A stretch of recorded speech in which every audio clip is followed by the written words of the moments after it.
Iya. Saya ketika lulus ingin jadi amil gitu kayak Nggak saya ada itu, Pak. 1001 Iya. mungkin Pak. Itu Karena gimana sih, Pak? akan ditolak oleh calon mertuanya yang telah melamar. Kerjaanmu Diperang-perang gitu apa ya? itu? Ambil zakat. Wah, sebentar dulu. Betul.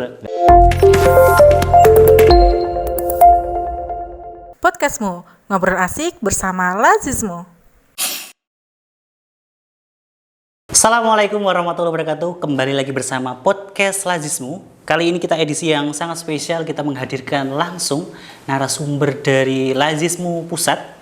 Hari ini kita kedatangan langsung Direktur Lazismu Pusat bernama Bapak Muhammad Sabat Abilawa. Assalamualaikum Bapak. Waalaikumsalam. Ya, sedikit saya bacakan CV-nya. Beliau pernah berjuang di Dompet Duafa. Terus beliau juga pendidikan terakhir di S3 di University Sains Malaysia. Terus beliau juga pernah jalan-jalan ya Pak ya, 17 negara di dunia. Jadi ternyata insya Allah pengalamannya luar biasa. Sebelum kita lanjutkan nanti bincang-bincang dengan Pak Sabet ya, bagi para yang melihat podcast Lazismu yang belum subscribe, silahkan subscribe. Bagi yang sudah, saya ucapkan terima kasih dan semoga menjadi amal jariah buat teman-teman semuanya. Langsung saja kita ikuti podcast hari ini. Assalamualaikum Pak Sabet. Waalaikumsalam warahmatullahi wabarakatuh. Sehat Pak Sabet? Alhamdulillah sehat. Sebelum dari sakit ini kemana gitu Pak Sabet tadi? Saya habis keliling di Jawa Timur. Keliling Jawa Timur, Malang, oke. mulai di Madiun, bicara dengan beberapa pengurus Lazismu wilayah dan daerah. Alhamdulillah. Ternyata yang dulu 4 bulan yang lalu pernah ketemu di Semarang ya Pak Pernah Sabet ya. ketemu di Semarang. Dan akhirnya bisa sampai ke Seragen. Ini yang saya harapkan bisa dikunjungi langsung Seragen. Ya, Pak Sabet insya Allah nanti mungkin nanti yang melihat podcast ini kan tidak hanya teman-teman Lazismu juga banyak donatur-donatur maupun orang-orang luar yang melihat podcast ini lah, nanti mungkin bisa disampaikan visinya, visi pribadi pribadi ketika Bapak Sabet mendapat amanah sebagai Direktur Lazismu Pusat. Baik. Gitu. Mungkin bisa dimulai Pak. Baik, bismillahirrahmanirrahim. Assalamualaikum warahmatullahi wabarakatuh. Saya Waalaikumsalam. menyapa para pemirsa dulu. Pertama adalah yang harus kita lihat untuk kondisi Lazismu saat ini adalah kalau kita melihat ke dalam dulu ya, inward looking. Yeah. Jadi kondisi Lazismu hari ini dan bagaimana pengelolaannya. Dari sini berawal dari keberadaan Amil itu yang paling menjadi pokok fundamental dari pergerakan Lazismu ini. Nah, bagaimana sebenarnya Amil ini harus kita posisikan? Karena bagaimanapun mesinnya Lazismu ini ya Amil zakat ini. Yeah. Amil ini adalah profesi yang mulia, yang SK-nya langsung dari Allah katanya ya, melalui Quran surat At-Taubah. Jadi posisi yang seharusnya marwahnya harus kita naikkan gitu ya, bahwa menjadi Amil adalah profesi pilihan, bukan karena kecelakaan, by accident menjadi Amil, tapi ini adalah benar-benar pilihan sadar gitu. Nah, oleh karena itu perlu kiranya Lazismu ini memperkuat keamilan. Keamilan ini harus kita perkuat karena ini harus naik jadi profesi yang benar-benar menjadi pilihan sadar. Siap. Untuk itu, apakah profesi amil itu seadanya, artinya part time, sisa waktu, atau harus full time gitu ya? Nah, bagi saya karena Lazismu ini basisnya sangat besar ya, ormas, basis masanya ada. Maka harus ada orang-orang yang mendedikasikan dirinya dengan sadar menjadi amil sebagai profesinya. Siap. Oke, berarti memang akan fokus untuk memprofesionalkan amil. Ya, gitu, itu langkah pertamanya. Yeah. Maka pilihan untuk merekrut orang-orang yang mau dedikasi waktu, tenaga, pikiran khusus untuk mikirin Lazismu dan gerakan zakat dan syariah zakat sejak bangun tidur sampai menjelang tidur itu harus diniatkan. Jadi harus ada orang-orang yang berpikir seperti itu. Kenapa harus seperti itu? Pertama karena amil ini satu bagian dari 8 asnaf. Asnaf termasuk fakir miskin di dalamnya. Maka dia harus jadi pilihan yang dia juga harus merasakan apa yang dirasakan asnaf yang lain, fuqara, masakin terutama ya. Jadi dia menjadi profesi yang benar-benar menjadi satu bagian dengan apa yang dia salurkan kepada fakir miskin itu. Jadi perasaan itu ada. Ini berbeda kalau orangnya ngerjakannya setengah-setengah. Dia tidak akan bisa ngerjain yang bisa menjadi merasakan hal yang sama, itu vibrasinya nggak ada itu. Berarti amil itu harus peka gitu ya? Harus peka, karena dia mengambil hak dari 1/8 asnaf. Ya? Iya, betul. Bahkan guyonannya adalah pada tanggal gajian kita jadi muzaki sebentar, habis itu juga mustahik. Iya.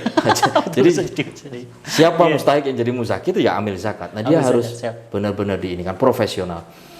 Dan harus kalau mau memberikan dan merekrut orang-orang terbaik, lulusan perguruan tinggi negeri terbaik, pemimpin-pemimpin terbaik di persyarikatan ini, anak-anak muda terbaik, jadi pilihan profesi, tidak tergoda dengan profesi yang lain, maka ya mau tidak mau kesejahteraannya juga harus difikirkan. Nah itu nanti di poin selanjutnya kita akan diskusi tentang hal-hal terkait social business misalnya. Kalau hanya mengandalkan misalnya 1/8 dari hak asnaf itu ya memungkinkan juga, tetapi juga di situ ada hal-hal yang kita kadang tidak bisa penuhi secara standar ya. Memang tidak mungkin berpikir menjadi kaya banget dengan menjadi amil, janganlah. Yang penting kan orang itu hidup itu kan kebutuhannya terpenuhi, makan anak istrinya cukup gitu ya, berangkat ke kantor ada yang nganterin, sekolah anak beres, kalau sakit ada yang rawat gitu kan. Manusia kan sebenarnya cuma butuh itu saja. Siap. Selebihnya ya itu kan bisa dipenuhi gitu ya. Siap. Nah, profesionalisme ini harus difikirkan di Lazismu, itu jadi PR bersama. Saya lihat masih ada beberapa misalnya Lazismu daerah dan wilayah misalnya yang modelnya tidak memakai eksekutif, entah karena kekurangan operasional atau tidak bisa mencari orang untuk itu. Nah, itu jadi tantangan. Kalau tidak bisa mencari orang berarti dakwah zakat ini belum berhasil.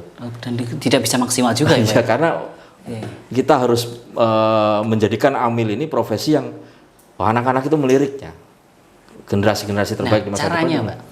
Caranya satu, kasih kesejahteraan yang baik. Nah, kesejahteraan siap. Kedua adalah orang itu akan bertahan karena 4 hal di suatu lembaga itu.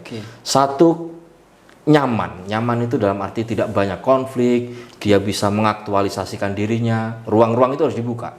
Ruang-ruang diskusi yang open mind itu ya. Mencurahkan gagasan, dia punya ide apa, itu harus dibuka. Jangan sampai nyaman. Yang kedua adalah dia bangga kerja di situ. Nah, sekarang ditanya saja amil Lazismu ini di seluruh daerah di Indonesia. Dia bangga nggak sih? Jangan-jangan dia waktu ketemu presentasi di korporasi mau presentasi program CSR, dia tidak malu gitu ya. Saya kerja di amil zakat ini, waduh. Amil zakat yang dibentuk kalau panitia Ramadan kemudian dibubarkan Idul Fitri itu ya, wah itu malah lebih parah lagi. Betul. Dia harus bangga. Yang ketiga, dia harus bisa mengupgrade dirinya di lembaga tersebut. Kalau dia hadir saat itu dan 3 tahun lagi kemampuannya seperti itu saja, nggak naik-naik, pengetahuannya nggak naik, lebih baik berhenti itu. Dia sudah nggak cocok untuk itu. Dan menjadi kewajiban Lazismu menyediakan wahana-wahana untuk menaikkan skill up baik pengetahuan maupun hard skill orang. Dengan cara apa? Ya kita ini punya banyak kemewahan kan.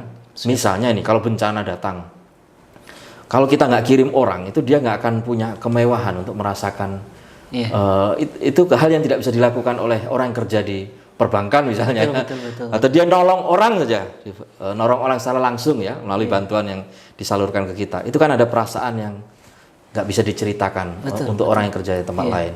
Yang terakhir, yang keempat ya ada kompensasi yang layak. Tapi itu harus ditaruh di yang terakhir, jangan jadi yang pertama.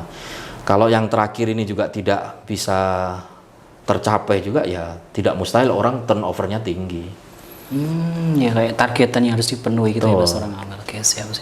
Ya, mungkin ini sering juga dialami oleh teman-teman di Lazismu daerah sih Pak, kayak kesejahteraan gitu. Nah sebenarnya yang mungkin menurut Pak Sabet sendiri yang pas atau minimal kesejahteraan yang layak untuk amil itu seberapa sih Pak? Batas apa sih? Ya sebenarnya relatif ya. Pertama terkait dengan penghimpunannya. Tetap penghimpunan juga ya. Itu kan ada 12,5% dan kalau infak boleh dikasih kebijakan ya. Misalnya 20% dari infak bebas yang tidak terikat itu untuk operasional sebenarnya bukan amil. Amil bagian dari operasional. Kalau 12,5% murni untuk gaji amil saja sebenarnya cukup besar.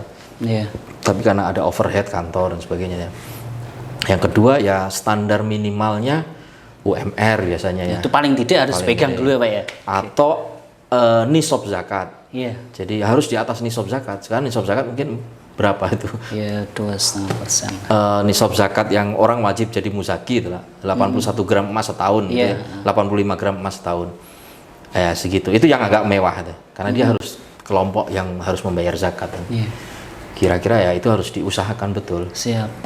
Oke Pak Sabet, menarik sekali ketika tadi membahas amil ternyata memang amil itu mohon maaf bukan menjadi pilihan utama mahasiswa misalnya. Bukan Ketika menjadi lulus pilihan itu, utama, iya. saya ketika lulus ingin jadi amil gitu kayak Nggak saya ada itu, Pak. 1001 Iya. mungkin, Pak. Itu Karena gimana sih, Pak? akan ditolak oleh calon mertuanya yang telah melamar. Kerjaanmu Diperang-perang gitu apa ya? itu? Ambil zakat. Wah, sebentar dulu. Betul. Nah, itu harus kita rubah. Orang harus bangga dengan profesi ini. Profesi ini menurut saya sama dengan profesi NGO di luar, ya di Amerika, Iya. ya kerja di Bill Gates Foundation. Betul. Ada kebanggaan dan gajinya gede-gede kan, kerja Iya. di UN itu kan minimal berapa itu kerja di lembaga-lembaga. Atau gini, amil itu adalah satu tahap menuju menjadi seorang pemimpin. Maka nanti harus diciptakan betul di lazismu ini Iya. career path career ya. Jenjang karir. Jenjang karir, oke. Itu harus diciptakan. Jangan sampai seperti dunia LSM dan NGO, orang pensiun di usia 35, 40 karena sudah mentok, sudah jadi direktur. Kalau dia sejak lulus kuliah itu sudah mengabdi ya staf, Iya. itu udah pendek sekali itu. Usia 35. Nah, itu adalah kerugian terbesar negara kita karena ada orang-orang hebat harus pensiun di usia segitu. Nah, padahal menurut guru saya itu Pak Eri Sudewo, Iya. lembaga yang paling dekat dengan lembaga zakat itu negara.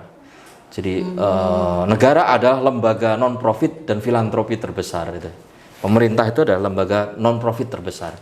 Karena hampir sama pola pengelolaannya. Maka lazismu ini harus bisa menciptakan pemimpin-pemimpin Iya. ke depan itu. Jadi Mas Roni ini harus bermimpi jadi Bupati Sragen Wah, Masya Allah. Taduannya saja, Pak. atau Gubernur Jawa Tengah karena memang tabiatnya sama. Iya. Tabiatnya sama lembaga zakat dengan lembaga dulunya Baitul Mal ya, dengan kepemimpinan di daerah, kepemimpinan nasional itu sama. Itu harus diciptakan betul untuk jadi pilihan. Di beberapa lembaga yang pernah saya aktif di dalamnya, Iya. lembaga zakat sudah menjadi pilihan karir sebenarnya untuk alumni-alumni. Beberapa ketua BEM misalnya di UGM itu ya, bukan hanya satu, itu ada beberapa itu Sudah menjadi pilihan. memilih bekerja karena sejak mahasiswa sudah banyak berinteraksi dengan kegiatan, dengan beasiswanya, beasiswa aktivis gitu ya, sehingga dia sudah terbiasa dengan lingkup filantropi. Nah, orang-orang yang tidak suka untuk jadi politisi muda gitu, Iya, betul. atau tidak suka dengan kerjaan kantoran office 9 to 5 hour gitu, ya dia akan memilih di dunia sosial. Oke. Berarti ini bisa menjadi solusi ya, Pak ya? Ketika kayak tadi mungkin di beasiswa ini terus diajak ikut kegiatan Iya. bersama kayak gitu. Beasiswa menjadi itu solusi. harus kelanjutannya harus menjadi kaderisasi kita.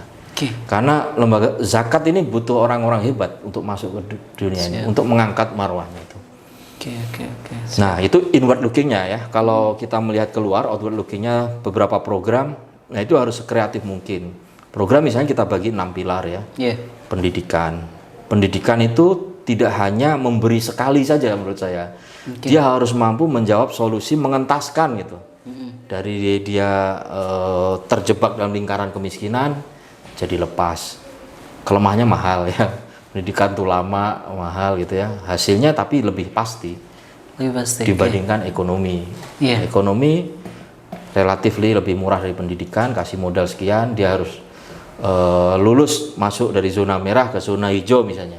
Ya tapi itu cuma berapa persen karena mindset orang belum tentu bisa beres dengan hanya modal saja kan. Siap. Pendidikan yang membereskan. Yang terakhir ya kesehatan, itu juga harus kesehatan tidak bisa diharapkan untuk menjadi semacam melepaskan dari jerat kemiskinan. Tapi bahwa kita harus hadir ya, iya, pandemi ini kita harus hadir ya. Tapi kemudian nanya orang ketika sakit terus ditanya, kamu setelah dikasih bantuan bisa lepas dari kemiskinan, ya itu pertanyaan yang salah. Iya. Dia harus sembuh, karena itu konteksnya adalah kita hadir sebagai jaring pengaman sosial gitu. Siap. Kalau pendidikan tadi gitu Pak, ketika memang harus ada pendampingan juga ekstra kan, ketika memang dia menjadi kayak kedepannya jadi kader atau bisa mengentaskan kemiskinan di keluarganya. Iya. Nah kayak gitu yang tepat untuk teman-teman lain melakukan itu apa Pak? Sehingga nanti ketika mungkin yang melihat ini juga daerah wilayah pun bisa mengadopsi apa yang bisa dilakukan oleh wilayah atau pusat gitu mungkin Pak. Iya, pendidikan sebenarnya ada dua pendekatan ya. Kasih yang banyak orangnya penerima manfaat, tapi cuma sekali gitu ya. Sekali dikasih susah Sekali, gitu. nanti nggak selesai, kita nggak tanggung jawab. Lu mau lulus atau enggak terserah gitu ya. Itu nggak solutif, tapi memang menarik karena angkanya banyak ya. Tapi ini pasti banyak Pak. Pasti banyak, menarik Iya, karena banyak betul. angkanya, penerima manfaatnya banyak. Betul. Tapi harus ada yang satu lagi pendekatan lain yang berkelanjutan. Ya kita harus bertanggung jawab dia sampai lulus. Dia sampai lulus, sampai benar-benar selesai kuliah. Karena dengan lulus dia bisa mencari pekerjaan yang dia bisa menyelesaikan dari poverty trap itu, jebakan kemiskinan. Keluarganya lepas dari jebakan kemiskinan. Siap. Cukup mahal itu, tapi ya dengan begitu bisa menciptakan orang-orang baru yang setidaknya satu ya, keluarganya ada 5 misalnya, ya 6 orang lepas dari kemiskinan. Iya, bisa terangkat dengan satu orang tadi. Apalagi kalau kita bisa memanfaatkan tenaga dia untuk lazismu, dia akan jadi duta-duta, atau kalau kerja di lazismu juga jadi tenaga yang hebat gitu ya. Mesti dicubit-cubit lazismu. Nah, itu harus dikasih pendampingan biasanya. Iya. Pendampingan yang pas gitu, nilai-nilai seperti keislaman, kemuhammadiyahan gitu. Itu juga pengalaman juga dulu ketika. Iya, betul. Yang paling berhasil ya yang model kayak gitu. Pendampingan diasramakan di ini, apalagi gini, kalau kita tidak melulu harus membidik segmen yang fakir miskin ya. Itu sediakan saja ada skema beasiswa untuk yang kelompok mahasiswa atau pelajar yang membutuhkan karena statusnya fuqara wal masakin. Tapi untuk konteks murid itu ya ada yang lebih maju lagi, bahwa sekaya apapun dia sebenarnya dia itu kan yang kaya bapaknya gitu ya. Iya, betul. Dia bisa dikasih beasiswa dari sisi kepemimpinan dia. Dia aktivis misalnya. Dia ketua-ketua IMM misalnya, atau ketua BEM gitu. Itu nggak apa-apa menurut saya. Dari sisi kepemimpinan. Toh dia belum punya pekerjaan. Oke. Dari segi pendidikan. Oke. Terus kalau untuk tadi ketika sampaikan juga pemberdayaan, masuknya kan kayak pendidikan juga, kesehatan, ekonomi ya Pak ya. Nah, ketika memang yang kita lihat ternyata memang yang paling utama itu pendidikan, yang benar-benar bisa mengentaskan meskipun jangka panjang. Jumlah juga tidak begitu banyak. Iya. Tapi ketika kadang kan memang di kabupaten ataupun kota atau wilayah kan masih banyak yang menerapkan memang dianggapnya pengentaskan kemiskinan itu ekonomi itu yang utama. Ya. Sebenarnya, tapi ya tidak dipungkiri Pak, mungkin dari 100% itu paling hanya 20-30% yang terentaskan. Itu pandangan Pak Safir gimana? Podcastmu, ngobrol asik bersama Lazismu.